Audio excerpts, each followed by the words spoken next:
Hello friends and family of YouTube. And today I want to talk to you about getting more out of your solar system that is on your camper slash RV. And when I say getting more out of it, I mean that more than just one way. So I'm going to give you several tips and kind of give you a variety of ways that you can get more out of your solar system. So let's get right on it. All right, well, this first idea that I want to share with you is a project that I'm actually starting myself today. Now, what I want to talk about first is the factory installed outlet outside my camper here. This is only run on 110. If I wanted to plug in something outside my camper, I would not be able to do it with my solar package. So what I want to do today is I want to add some outdoor outlet so that I can use it at any time. If I'm camping or whatever and I want to plug in a TV or anything else to my solar, I can do that as opposed to needing an outlet that is on 110. Let me show you another feature of why I want this. Okay, right there is my greenhouse, and I have a fan that blows hot air out of the greenhouse during the daytime, and at nighttime I like to be able to run a light inside that greenhouse. Now, to give you an idea of how close that greenhouse is to my camper, you would walk through here and there is my camper. So I want to install an outdoor plug from my camper so that even at my home, while this camper is just sitting here doing no good, I want to be able to run some utilities off of it. And also, let's say that if I had a power outage in my home, I would still be able to have some electricity out here and be able to run an extension cord to this solar package and be able to utilize it for more than just when I'm gone camping. All right, now I'm not going to get into great detail about this because every system is different when you're talking about solar. But here we are at the back bumper of my camper, and this is where the storage for my stinky slinky is what some people call it. Anyway, it only takes up this much room from there back. So this area right here is always unused. So what I'm going to do is I'm going to take this extension cord and I'm going to cut it. I'm going to drill a hole into this back bumper, and I'm going to have this cord up inside of here so that it will be in the dry so that I don't have to worry about water getting into this plug. And anytime that I need to be able to use this plug in here, all I got to do is take this cap off of the edge here and be able to plug into my wire. I'll also show you another trick that I've done back in the past. I think I showed on another video. These things are bad about coming off, so you drill a hole, stick you a pin in there, and you don't have to worry about that cap ever popping off on you. Anytime you want to remove the cap, you just do that right there. All right, so anyway, like I say, I'm going to cut this extension cord. I will be routing it into here and then routing it, of course, inside the camper itself and hooking it up to my my power inverter. But every system is different, so I'm not going to bother you with showing you how I'm doing that. But let me tell you about some other ways that you can get a little more for bang for your buck out of your solar system. This is another great one right here. All right, I had these two batteries. I've only had them for looks like about 2.5 years now that I had those on my camper. I just recently removed these, and man, I am so glad I did. You can see what size amperage and all that good stuff I had going on here.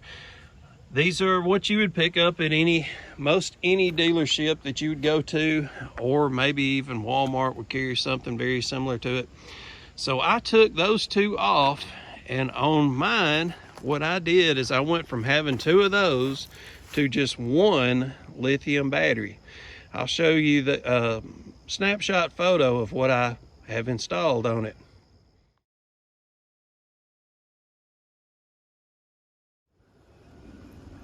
So anyway, I put the Dr. Prepare lithium battery on here. So now I have one battery where I used to have 2 of those other type batteries. I'm so much more happier having this one lithium battery. And I'll give you just a quick little snippet as to why it's so much better.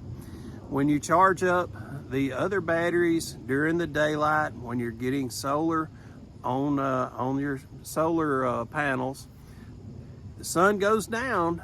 Once the sun goes down, the other type batteries are known as lead acid. Those will be sitting at 12.7 to 12.8 volts. These lithium, when the sun sets, I am now at 13.2. So I'm that much further ahead. I'm starting out at 13.2 instead of starting out at 12.7.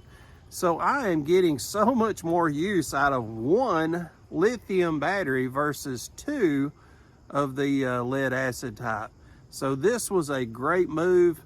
I was sent this thing for free from Dr. Prepare, but even if I would not have been, if I would have known what I know now, I would definitely be buying one. But very grateful to them for sending me one.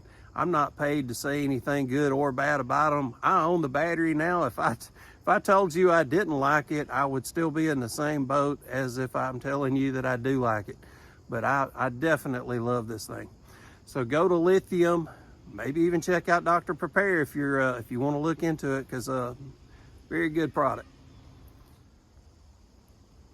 So the next thing I want to talk about, and this is a little bit common sense, but at the same time, we all have a lot of things going on in our life, and we don't always think about some of the smaller things that are going on in our life. You got to keep your solar panels clean. I know, you know, the title of the video is something to do with getting more out of your solar. You've definitely got to keep those panels clean. If you don't want to climb up on your roof, and I would tell you that's probably a good idea. Do not get on that roof unless you really have to at any point in time. A lot of these roofs are made with very, very thin wooden material, so if you can stay off of it, even better.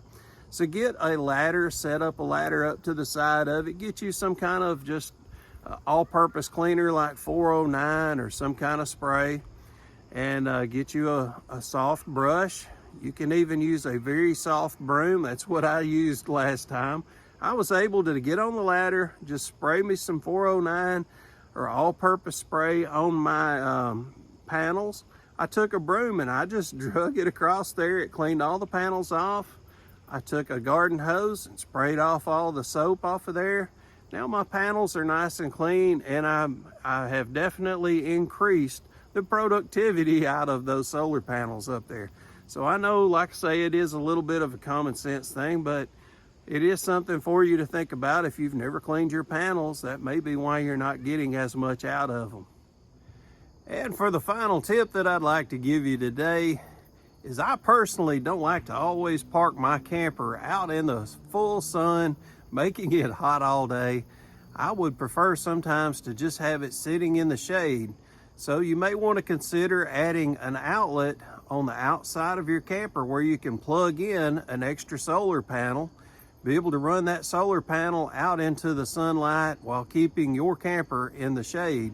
And that way you're still utilizing all of the solar package system that you have on your camper, while just adding one solar panel or two that you put out away from the camper, and just kind of utilizing the sunlight away while your camper is nicely sitting in the shade, making it much easier to keep cool, keep your groceries cooler, and everything else.